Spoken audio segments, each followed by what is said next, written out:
네, 남우호를 피격한 비행체의 잔해가 한국에 곧 도착한다고 합니다. 정부는 피격에 대해서 강하게 규탄하면서도 발사 주체나 공격 수단에 대해서는 추가적인 조사가 필요하다는 입장입니다.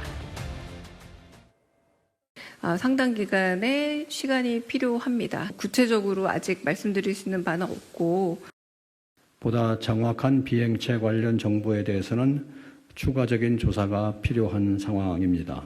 우리 정부는 HMM 남우호 등 민간 선박에 대한 공격은 정당화되거나 용납될 수 없다는 입장으로서 이를 강력히 규탄합니다. 네, 비행체의 엔진 부품 일부가 잔해로 남아 있었다 이런 얘기가 있는 것 같은데요.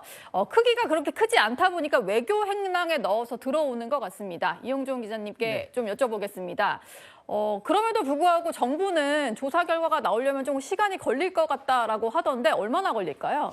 글쎄요, 이제 제가 보기에는 오늘 조현 외교부 장관이 오고 있다, 곧 도착한다 이랬으니까 아마 오늘 밤이나 내일쯤 도착하지 않을까 이렇게 생각이 듭니다. 예. 근데 이게 이제 정부가 워낙 신중한 입장을 취하고 있기 때문에 국방과학연구원이나 여기에 폭발물을 전문으로 하는 이런 분들이 아마 검색을 할 것 같고요. 이게 뭐 드론일 가능성, 미사일일 가능성 지금 두 가지 가능성이 거론이 되고 있습니다. 그래서 지금 뭐 보면은 드론의 가능성이 저는 개인적으로는 조금 더 좀 높지 않나 이런 생각도 드는데 예. 저 파공이라든가 이런 모습들 또 안에 이 위력이라든가 이런 거 보면 미사일, 강력한 힘을 가진 미사일이 뚫고 들어가서 고폭탄 형태로 안에서 터지면서 저렇게 화재가 발생한 것 같은 그런 부분도 배제는 할 수 없을 것 같습니다. 예. 근데 엔진 생긴 모양새만 봐도 어떤 무기에 의해서 피격이 된 건지를 알 수 있다, 뭐 이런 얘기가 있는 것 같은데요. 저희가 지금 드론이냐 미사일이냐 이런 얘기를 어제부터 좀 해드리고 있잖아요. 드론일 경우, 미사일일 경우에 엔진 생김새가 좀 다른 것 같습니다. 문성무 센터장님. 네. 전문가들은 보기만 하면 이제 식별이 가능하신 건가요? 네, 아마 그 분야의 전문가가 직접 보면 이게 드론의 엔진인지 아니면 순항 미사일, 지대함 미사일, 제트 엔진인지 아마 금방 판명이 날 겁니다. 뭐 물론 지금으로서는 어떤 무기냐 하는 것이 그리 중요하진 않거든요. 예. 근데 어쨌든 엔진 잔해 이것이 이제 외교 행랑으로 온다고 하니까 이걸 보면 무기 체계, 다시 말하면 그 수단이 무언지, 이 타격 수단이 무언지가 이제 드러나게 될 것이고, 그 수단이 어느 나라가 만든 것인지, 부품이 어디에서 생산된 것인지도 아마 확인이 될 겁니다. 그러면 이건 글자 그대로 확실한 증거, 누가 공격했는지 발사 주체를 단정할 수 있는 그런 근거가 되리라고 봅니다. 일부 뭐 야당에서도 계속 얘기를 하고 있는 거고 국민들 중에도 왜 이란 소행이라고 빨리 단정짓지 못하느냐 이런 궁금증이 있으실 것 같은데 이 질문을 좀 해봐야 될 것 같습니다. 우리 정부는 어쨌든 명확하게 조사 결과가 나와야지만 타격 주체를 알 수 있다 이런 얘기만 반복적으로 하고 있거든요. 이영종 기자님, 네. 이란이라고 확실하게 이제 단정짓지는 못하는 거 가능성은 높게 보는 것 같긴 합니다만 그 이유는 뭐가 있을까요? 전쟁에 빨려 들어갈 수 있어서 그런 건가요? 일단 정부 입장은 한미 동맹 부분도 중요하지만 우리가 국제정치학에서 항상 얘기하는 그 연루의 위험, 이란 전쟁에 우리가 이제 휩쓸려 들어가는 이런 부분을 청와대라든가 안보실에서는 당연히 걱정을 하는 것 같습니다.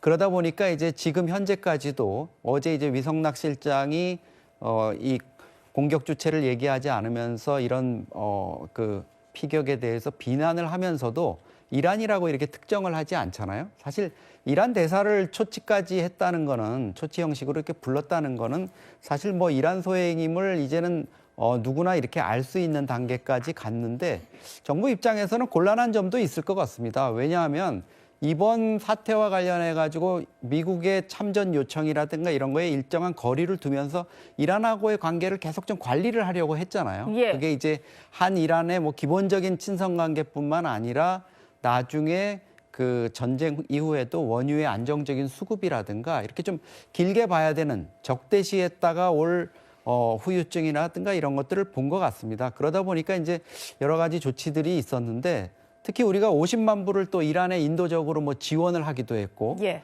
또 이란의 정병화 특사가 또 대사가 특사로 가기도 했고 조현 장관이 이란 외교장관하고 통화를 몇 차례 하면서 뭔가 잘 되는 것처럼 얘기를 해왔잖아요.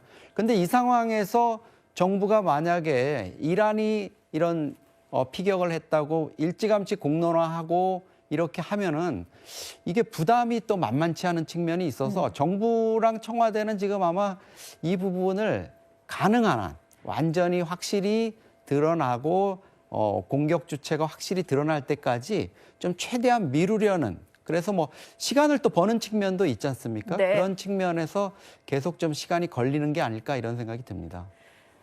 이란이 지금 여러 가지 각국의 배들을 좀 타격하고 있다는 얘기가 있습니다만 어느 나라 국적의 선박인지 모른 채로 그냥 타격한다는 얘기도 있는 것 같고요. 어쨌든 지금 호르무즈 해협에는 우리 배 26척이 아직도 발이 묶인 상태입니다. 정부 입장에서는 그런 것도 고려를 하지 않을 수가 없겠죠. 미상의 비행체에 피격당한 나무호가요, 피격 직후 선원들이 배를 버리고 탈출하는 최후의 선택지까지 검토하던 무전 음성이 공개가 됐습니다. 그 목소리 듣고 오겠습니다. 어벤던십. 그 전선은 일단은 머스샷 대기하고 있거든요. 그 접근하기 좀 위험해서요. 예. 뭐 상황 판단을 위선에서 가장 잘하실 것 같으니까요. 만약에 뭐 극한에 돼가지고 퇴선하시면은 저희가 뭐 준비하도록 하겠습니다. 뭐 필요한 거 있으면 시민번호 말씀하십시오. 일단은 저희 이쪽에서 대기하고 있겠습니다. 아 혹시 구멍 나고 이런 건 안 보일까요? 제가 폭발음이 두번 들려가지고. 네, 저 목소리만 들어봐도 피격 당시에 곧바로 배를 버리려고 했을 정도로 현장에서 느끼는 충격과 공포가 상당했다는 게 좀 짐작이 되는 것 같습니다. 그런데요, 나무호뿐만이 아니라 2달 전에 호르무즈 해협 근처에서 피격을 당했던 태국 선박이 있습니다. 그런데 공격을 받았던 위치와 사진들을 좀 비교를 해보니까요. 공격이 받아서 좀 배가 찢겨진 모습이 유사한 것 같더라고요. 문성무 센터장님. 네. 두 배 모두 기관실 쪽에 좀 타격이 있었다라고 하는데 의도적으로 노린 공격일까요? 예, 그러니까 지금 방금 전에 그 목소리를 들으셨습니다만 저렇게 선원들이 퇴선, 다시 말하면 배를 버리고 이제 배를 떠나야만 하는 것이 아니냐라는 그런 위기 상황을 느꼈다고 하는 것은 엄청난 폭음과 함께 화재가 발생했기 때문이거든요. 예. 그것도 기관실 근처이기 때문에 이게 폭발이 되게 되면 많은 인명 피해가 날 수도 있고 말이죠. 그런데 지금 보면 나무호가 피격된 것과 태국의 화물선이 피격된 위치가 비슷합니다. 그리고 모양도 사실은 약간 좀 달라 보이긴 하지만 상당히 유사하거든요. 예. 근데 그 위치가 보면 기관실 가까운 곳입니다. 특히 우리 나무호 같은 경우는 2개의 물체가 1분 간격으로 뚫고 지나갔다는 얘기거든요. 이것은 결국은 이 배를 세우기 위해서 기관을 폭파시켜서 배의 운항을 불가하도록 만들기 위한 매우 계산적이고 의도적인 공격이었다라고 단정할 수 있을 만큼 예. 그런 공격이었다 이렇게 봐야 될 것 같습니다. 네. 기관실을 노려서 배들이 더 이상 운항을 할 수 없게 만드는 좀 의도적인 공격이었다. 이런 말씀을 주셨습니다. 이란의 혁명수비대는요, 나무호의 피격 사건이 있었던 다음 날 소형 대한미사일 사격 영상을 공개를 했습니다. 동시에 호르무즈 해협을 향해서 살벌한 경고무전을 보내기도 했습니다.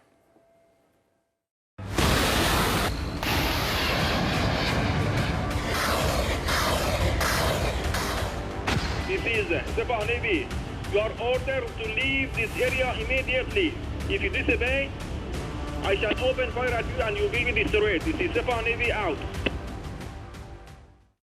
영상을 한번 보셨는데요. 배 어느 쪽에 이렇게 좀 구멍이 났느냐에 따라서 어느 무기를 사용했는지가 달라지는 것 같습니다. 보면 드론의 경우에는 선박 위쪽에 어떤 타격이 갈 가능성이 크다고 하고 미사일은 뭐 지금 나무호처럼 배 하단부, 기관실이 있는 하단부를 공격할 가능성이 있다라고 하는데요. 이영종 기자님, 네.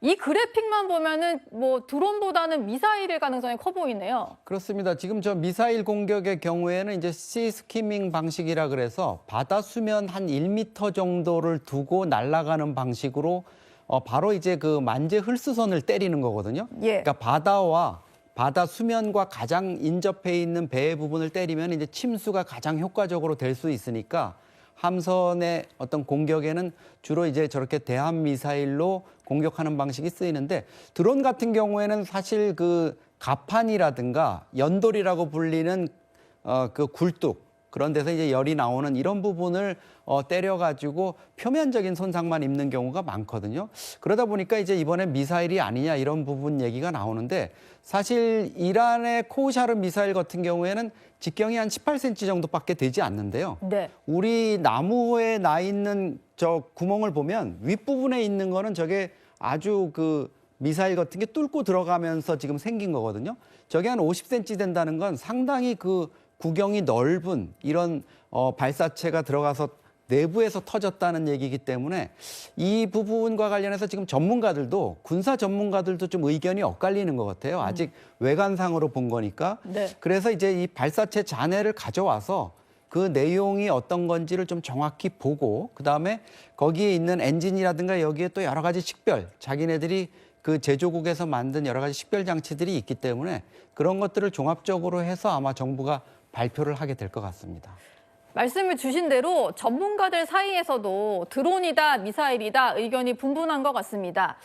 저희가 좀 두 가지를 비교를 한번 해봤는데요. 샤헤드 드론인 것 같다, 이란의 자폭 드론입니다.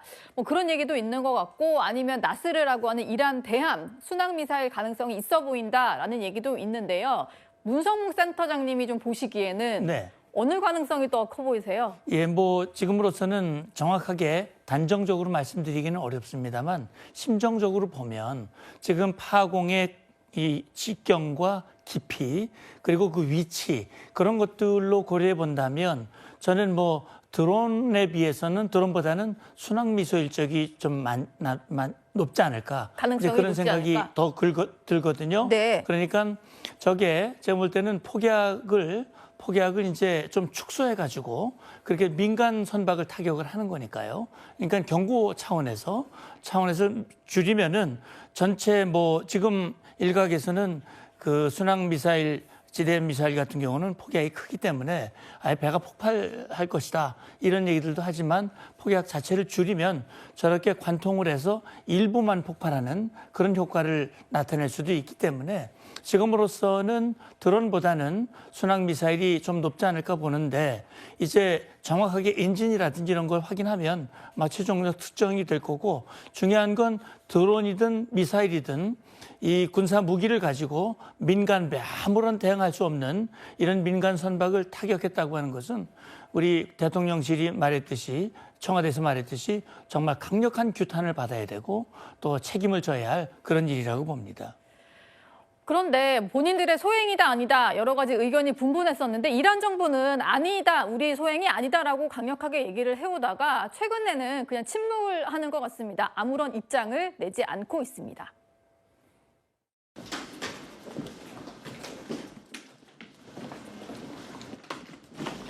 호르무즈 해협 내에 우리 국민들의 안전 문제에 대해서 각별히 좀 신경을 써달라. No. We are just talking about that there's some general issue of if there any question is possible, you ask from MOFA. 네, 주한 이란 대사관 측에서는 별다른 입장이 없다라고 얘기를 했고요. 이란 정부도 공식 입장은 내놓지 않고 있습니다. 그리고 우리 한국 선박이 새 해상 규정을 어겼다라고 주장을 했었던 관영 통신들에서도요. 추가적인 보도는 나오지 않는 그런 상황인데요. 이영종 기자님, 네. 모르쇠로 일관을 하는 상황인 것 같아요. 쿠제치 대사가 아마 본인의 외교관 생활 중에 가장 큰 지금 위기 상황이 아닐까 이런 생각이 듭니다. 사실 한국에서 이제 이란 대사를 한다는 게 뭐 쉽지 않은 일일 텐데요. 본인이 국내 언론과의 인터뷰에서 마치 한국이 자기네들 이란의 어떤 룰에 따르지 않다가 이렇게 당한 거 아니냐 이런 식으로 얘기를 했고 또 이란 관영 프레스 TV도 그런 비슷한 얘기를 했었죠. 어떻게 보면 자기네들의 속내라든가 좀 이런 것들을 내비쳐버린 이런 상황이 있는데 지금 이란 쪽에서는 아마 상당히 이 부분을 가지고 나름 고민을 하고 있을 것 같습니다. 예. 한국과 이란의 관계 이거는 사실 이란 측에서도 함부로 이렇게 무시할 수 있는 단계는 아니거든요. 그렇기 때문에 이란 외교부에서는 당연히 한국이 지금 이렇게 시간을 두고 좀 신중하게 가고 있는데 결국은 이란 소행이라는 게 드러날 수 없는 상황으로 가고 있다는 거를 쿠제치 대사가 외교부를 방문하고 이러는 과정에서 아마 알았을 겁니다. 그러면 내부적으로 한국이 공식적으로 발표하게 될 경우에 이란이 사과를 하는 방법이라든가 유감 표시를 하는 방법을 거론을 하고 있을 텐데요.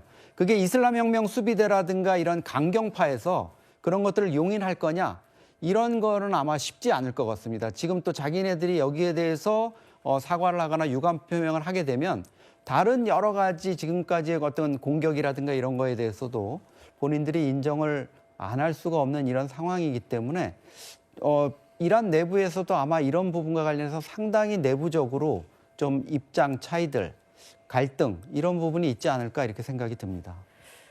저렇게 이란이 모르쇠로 일관을 하면서 소가리를 하고 있는 게 우리나라뿐만이 아니고 몇 개 나라가 더 있습니다.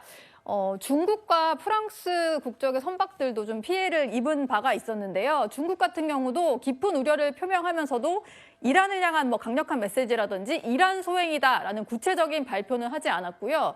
프랑스 같은 경우도 프랑스 해운사 소유의 화물선이 피격되긴 했지만 프랑스 국적의 배는 아니었다. 프랑스가 표적이 된 것은 아니었다라고 선을 긋고 있습니다. 아무래도 미국이 계속 참전 압박을 하고 있잖아요. 그러다 보니까 우리 선박이 피격을 당한 것을 인정하게 되는 순간 미국의 압박이 더 거세질 수 있기 때문에 다들 말을 아끼는 게 아니냐, 이런 분석들이 나오는데요. 실제로 지금 앙규백 장관이 미국에서 헤그세스 장관을 만나고 있습니다. 면전에서 우리와 어깨 나란히 하길 바란다라고 하면서 또다시 대이란 작전에 동참해달라 이런 요구를 받았습니다. 문성무 센터장님. 예. 미국까지 가서 이런 압박을 좀 면전에서 받았고요. 또 지금 우리 나무호 같은 경우에 이란으로부터 피격당했을 가능성이 좀 커 보이잖아요. 그렇죠. 어떻게 대응을 해야 될까요? 예, 그래서 물론 헤그세스 장관이 콕 집어서 이란 지금 작전에 동참을 해라 이렇게 얘기했다기보다는 원론적으로 우리 동맹 어깨와 어깨를 나란히 하자 이렇게 언급을 했는데 지금 이제 미국의 그 요구는 여러 가지가 있거든요. 근데 그 중에는 자유연합, 다시 말해 해양 자유연합 같은 호르무즈 해협의 안전 통항을 위한 그런 유엔 차원에서의 노력, 이런 것들도 있거든요. 그래서 지금은 우리와 어깨를 나란히 하자라고 하는 것은 한미 동맹이라고 하는 차원에서 우리가 미국의 어려움을 심정적으로나 어떤 형태로든 우리가 도움을 주고, 그리고 지금 어쨌든 우리 선박, 우리 국민이 탄 이 선박이 지금 피격을 당했단 말이죠. 그리고 지금 어떻게 보면 이란이 공식적으로 자기들의 입장을 밝히지는 않았지만 누가 봐도 그 이란의 소행이라는 건 아마 우리 국민들 길 가다가 물어봐도 다 이란이 했다고 얘기할 겁니다. 예. 그러나 이걸 밝히지 않는 것은 이것이 바로 우리 국익과 여러 가지 상황에서 맞는지 이런 것들을 신중하게 검토하는 그런 과정이라고 생각이 되고요. 저는 헤그세스 장관에게 대해서도 미국의 어려움, 미국과 함께하는 그런 확고한 우리 입장은 변함이 없다라고 하는 것을 밝히고 함께하는 것은 필요하다고 봅니다. 예. 나무호 상황까지 한번 살펴봤습니다.